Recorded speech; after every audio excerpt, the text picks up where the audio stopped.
बिस्मिल्लाहिर्रहमानिर्रहीम। नाज़रीन, पानी का बहरान पूरे मुल्क में ही शिद्दत अख्तियार कर गया है। बरानी इलाकों में भी बारिश नहीं हुई। यहाँ भी कनक की पैदावार, गंदम की पैदावार बहुत कम होगी, पता नहीं होगी भी या नहीं होगी।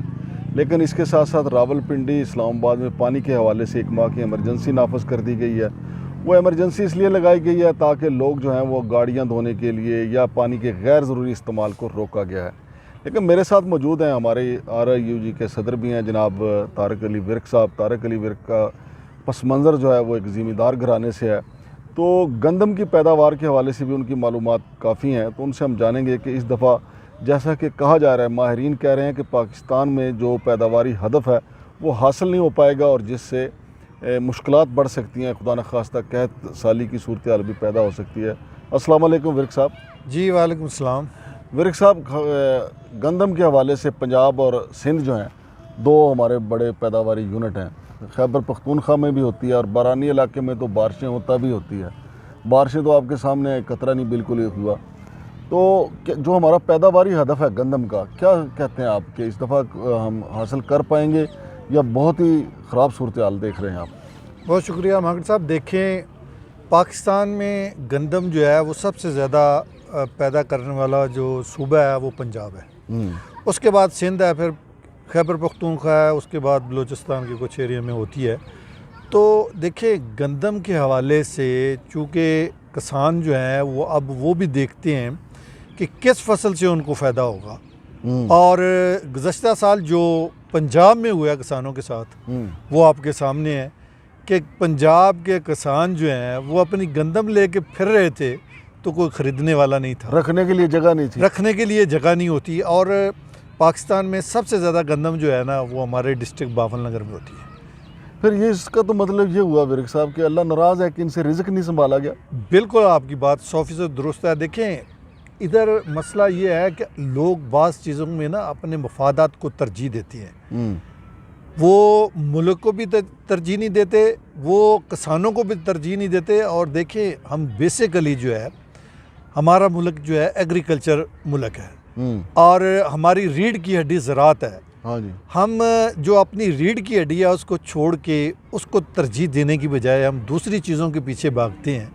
अगर हम सिर्फ़ और सिर्फ फोकस कर लें ज़राअत को, हाँ, तो हमारे सारे मसले हल हो सकते हैं। नहीं, कल मोहतरमा मरियम नवाज़ साहबा और आर्मी चीफ साहब कहीं पर ज़रिए हालात की उन्होंने नुमाइश भी की है, लेकिन चलें उनके असरात तो बाद में आएंगे। फ़िलहाल मसला यह है कि बारिशें बिल्कुल नहीं हुई। ये आजकल जो बारिश होती है ना जनवरी और फरवरी में, उसको कहा जाता है कि जो एक एक बूंद है वो सोने की डली है। बिल्कुल ऐसे, लेकिन बारिश हुई नहीं। अब होगा क्या आगे? देखिए, ये जो आपने मरियम नवाज़ की बात की है ना, हम बिल्कुल बहुत पीछे हैं दुनिया से, लेकिन हमारी जो औसत पैदावार है ना वो दुनिया से बहुत कम है। लेकिन उसके बावजूद भी जो सूरत हाल किसानों की है कि पैदावारी लागत जो है, 1 मन पे एक किसान का जो ख़र्चा आता है वो तकरीबन 4000 रुपये है। तो वो वफाक की तरफ से जो है वो 3900 रुपये रखा गया था गुज़श्ता साल, और सिंध ने जो है वो 4000 रेट रखा था। तो पंजाब में सूरत हाल ये थी कि गंदम को लेने वाला नहीं था और लोग गंदम लेके फिर रहे थे। फिर इन्होंने रेट तय कर दिया कि इसके ऊपर कोई अगर सेल करेगा, ख़रीदेगा, उन पे FIR दी गई, ज़िम्मेदारों पे FIR दी गई कि उनका जुर्म ये था कि उन्होंने अच्छी गंदम जो है वो काश्त की, अच्छी पैदावार ली और उनके पास गंदम मौजूद है, लेकिन वो अगर एक तयशुदा रेट 2600 रुपया जो अगर रख दिया जाए तो देखिए वो उतना उनका तो ख़र्चा ही पूरा नहीं होता उससे। नहीं, मुझे आपकी बात से ये समझ आ रही है। वैसे मेरा ये सवाल नहीं था, लेकिन मुझे आपकी जो आपने बात की ये समझ आई है कि गुज़िश्ता बरस किसानों के साथ जुल्म हुआ, वो गंदम लेके फिरते रहे, किसी ने ख़रीदी ना, उल्टा उन पे FIR हुई। तो क्या उन्होंने इस दफ़ा गंदम भी कम बीजी है? बिल्कुल, जो इनका टारगेट था, जो इनका हदफ था, उससे कम गंदम काश्त हुई है। और दूसरा, अभी तक जो है उस तरह से जो रेट फाइनल होते हैं, गंदम तो का सीज़न आ गया है, अब बारिशें भी नहीं हुई और पानी की सूरत हाल भी ऐसी है। तो कुछ इलाके ऐसे हैं जहाँ नहरी सिस्टम ठीक है, कुछ इलाके ऐसे हैं जो बरानी जहाँ फसलें होती हैं। तो इसलिए अगर मतलब ज़िम्मेदारों को उस फसल से फ़ायदा ही नहीं होगा तो वो कैसे काश्त करेंगे? नहीं, तो ये तो फिर इसके पीछे एक मास्टरमाइंड वो भी हो सकता है। आपको पता है कि जब पिछले साल 8 फरवरी के इलेक्शन के बाद इक़्तिदार चेंज हुआ था तो अनवारुल हक काकड़ पे एक गंदम स्कैंडल आया था, याद है कि अरबों रुपए की बिल्कुल आया क्यों बाहर से मंगवाई गई। देखिए यही तो ज्यादती की गई ना, ये गंदम की ज़रूरत ही नहीं मंगवाने थी। यहाँ से देखें- ली नहीं गई, देखें- अपने किसान को लावारिस किया गया, बाहर से मंगवाई गई। तो इस दफ़ा मेरा ख्याल है कि किसान के ज़हन में है कि इन्होंने मंगवानी तो बाहर से ही है, तो हम बेचते ही नहीं, देखें और ऊपर से अल्लाह का अज़ाब आ गया। बिल्कुल ऐसे ही हुआ है। देखें 2-4 साल हम मंगवाते रहे हैं बाहर से, उससे पहले आप देखें हम तो जो है गंदम एक्सपोर्ट करते थे। हाँ। हम तो खुद बाहर भिजवाते थे। हमारी गंदम की क्वालिटी जो है वो बाहर वाली गंदम से बेहतर होती है। और लोग जो हैं वो गंदम काश्त करते हैं, और लोग जो है ज़िम्मेदारों को अच्छा रेट मिलना शुरू हो गया था।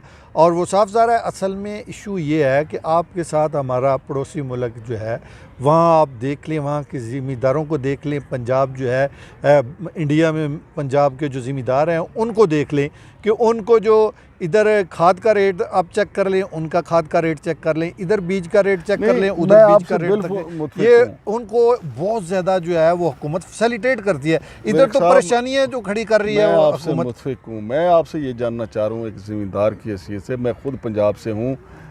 गंदम जो है पंजाब में बारिशें ना होने की वजह से, पानी की किल्लत की वजह से बौनी रह गई है। बिल्कुल यानी साफ वो सारा पानी नहीं- पूरा मिलेगी ना तो फसल तैयार तो नहीं होगी ना। अच्छा देखें ना, कबल अज़ वक्त गंदम का छिट्टा निकालना जो है वो बड़ा डेंजरस है, उसको बिल्कुल फंगस भी जल्दी लगता है, बिल्कुल क्योंकि वो तो छिट्टा निकालते हैं अप्रैल में जाके, मई में उसकी फिर जाके एंड ऑफ अप्रैल और मई के शुरू में उसकी कटाई शुरू होती है। जब उसको पानी नहीं मिला तो ये अल्लाह का अज़ाब आया। तो इस दफ़ा फिर हमारी हुकूमतों की पॉलिसी क्या होगी, तो इनके तो वारे न्यारे हो जाएंगे, ये बाहर से गंदम मंगवाएंगे हाँ, ये और तो अपने मंगवा कमीशन लेंगे, खाएंगे, ये तो मंगवा और कमर लेंगे। फिर टूटेगी किसान की। किसानों की कमर टूटेगी। और देखें ये जो पॉलिसी है तो ये तो हुकूमत ने बनानी होती है। देखें अल्लाह तो नाराज़ है, बारिश नहीं हो रही है, इसमें कोई शक नहीं है।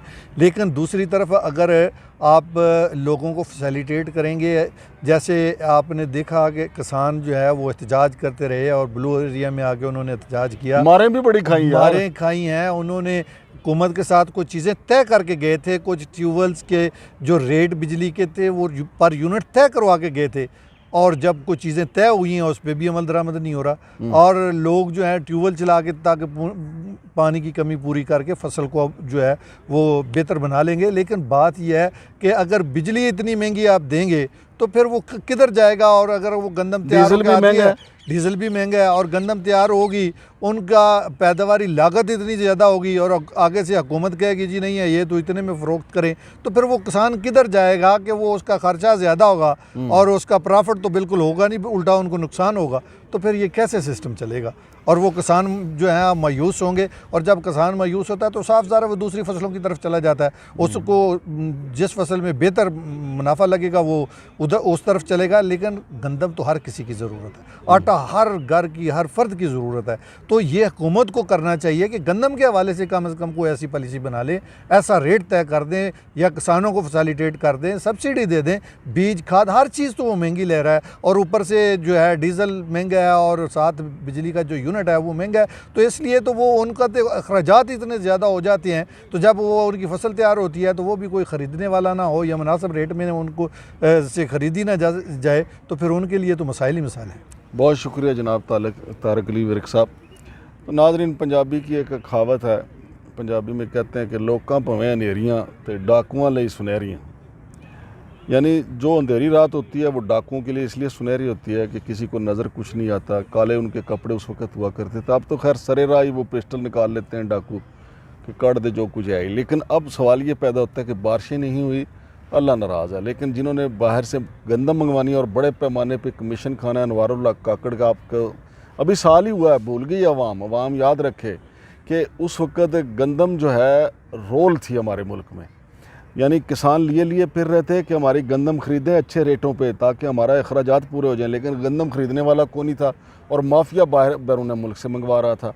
तो इस वक्त जो खुश्क साली है वो दर हकीकत माफिया के लिए तो मौजें ही मौजें हैं, उनके लिए खुश साली है। क्यों? वो बाहर से मंगाएंगे, बड़े पैमाने पे किकबैक्स उनके होंगे।